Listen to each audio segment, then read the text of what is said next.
外反母趾や膝痛など、足に問題を抱える方が選んではいけない靴、ワースト5をお伝えします。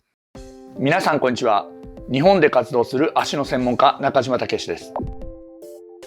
足の専門家といってもどんなことをしているのかっていうのは、この概要欄の方を見ていただいたら詳しく書いています。そちらをご覧ください。で、今回は靴の選び方というか、選んではダメなやつを足の専門家の立場からお伝えしますね。特に外反母趾の方にとっては、靴選びってすごく大きく体に影響します。で、実を言うと今回の動画は外反母趾の人に限らず、足にどっか問題のある人は皆同じだし、もう一つ言うと、本当は足に問題がないと思ってても、靴選びの基本はこれだよというところでもあるんですよね。ファッションというのは健康を犠牲にしているところもちょっとあるのでね、それは兼ね合いだと思うんですけれども、靴選びの基本を学ぶつもりでこの動画を見ていただいたらいいんじゃないかなと思います。逆に言えば外反母趾になっている方などであれば、この靴の選び方をちょっと変えるだけでものすごい足にとっては大きないい影響が生まれると思ってください。では内容です。選んではいけない靴ワースト5について、そして具体的にはどんなものを選んでいけばいいのかということにもちょっと言及したいと思います。今回の動画をご覧になることで、あなたは靴選びにおけるポイントというものを知ることによって足の負担を大きく減らすことができるようになります。私は足の専門家であると同時に歩行指導や動作改善の専門家でもあります。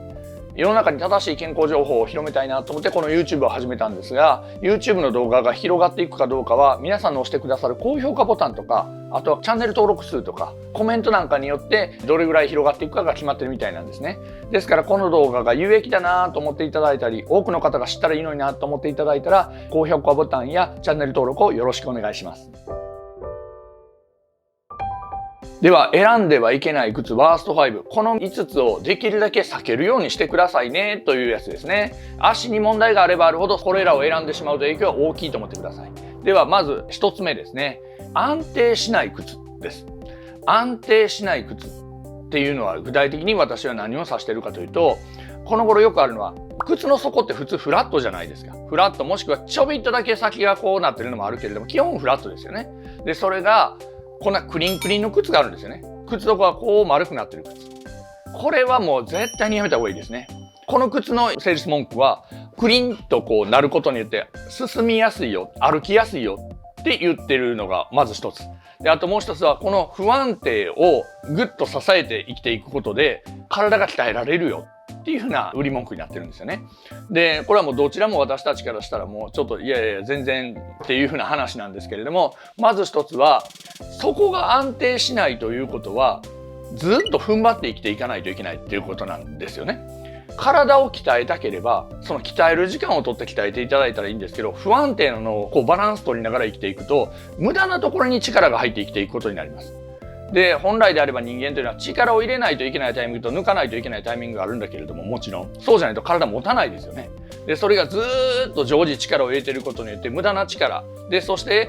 柔軟に柔らかく使わないといけないところで柔軟に柔らかく使えなくなるということです。ですから鍛えるのはもう別のパートでやるという。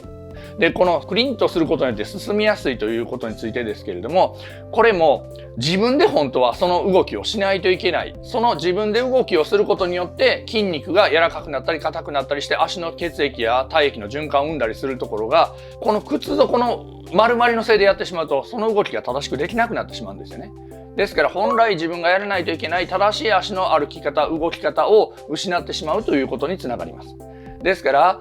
底が丸くなったような靴はやめていただいて、特に外反母趾の人がこういう靴を履いてしまうと、外反母趾の人は特に無用に力を入れてしまってたりとかする足なので余計に負担になります。絶対にやめるようにしてください。2つ目です。柔らかい靴ですね。柔らかいというのはどこのことかというと、基本的には靴の中、インソールの話なんですけど、周りも含めてだと思ってください。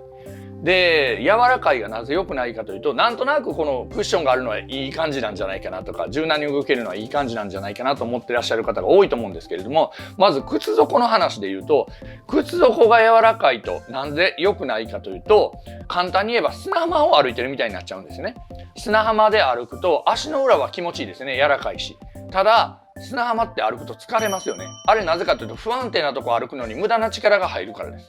それと一緒で、靴の中が柔らかい。足の裏が柔らかいと不安定になる分、歩くのにすごく無駄な力がいるんですね。ぬかるみを歩いてるみたいな感じになります。板みたいに硬いっていうのはちょっとそれはそれで問題ですけど、適度に硬い靴であればクッションがないんじゃないかなと思ってらっしゃる方がおられると思うんですが、足のクッションというのは実を言うとこの土踏まず、アーチが上がったり下がったりすることによってクッションになっているので、足の裏自体にクッション機能がついていると思っていただいたらいいですね。そこを活かしたいのに、その下が柔らかいと足のクッション機能が活かせないということになっちゃいます。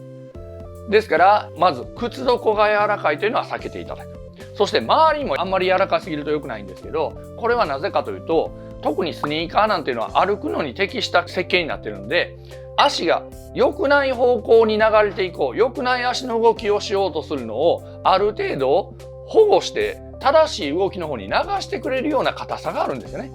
で、そのある程度硬さがある靴の方がこの足の動きを補正してくれるというか、良くない動きをカバーしてくれる動きになってるんです、実を言うと。だからスニーカーというのは裸足よりすごく歩きやすいんですけれどもね。特に癖のある人にとってはですね。で、周りが柔らかすぎると、そのせっかく補正しようとしてくれる働きのあるものが柔らかいがゆえに補正されないということになって、あっちゃこっちゃ足が飛んでいくというか暴れていくという形になるんですね。だから正しい歩き方がもともとできる方にとってはそれほど関係のない話かもしれないですけど、歩き方に癖があるとか歩き方に特徴的な問題がある方にとったら補正してくれるものがなくなるんで、あまり柔らかすぎるものはよろしくないよというふうにお伝えしております。では3つ目ですね。調節のできない靴です。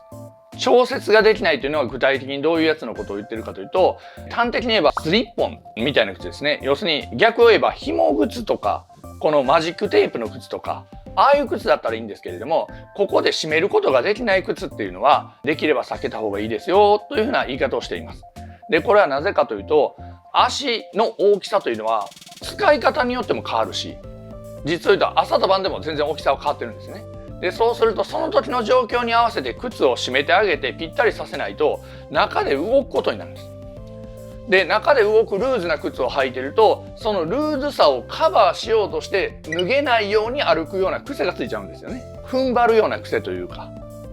だから常にぴったりとした状態で靴を履きたいので、調節のできる靴ですね。紐でもいいですし、ジッパーでもいいですし、この頃ダイヤル式のやつみたいなのもありますよね。だといいんですが、スリッポンとかはファッション的にどうしてもスリッポンを履かないといけないというか、履きたい時もあるとは思うんですけれども、特に足の悪い方はできるだけ避けて履く時間も減らした方がいいですね。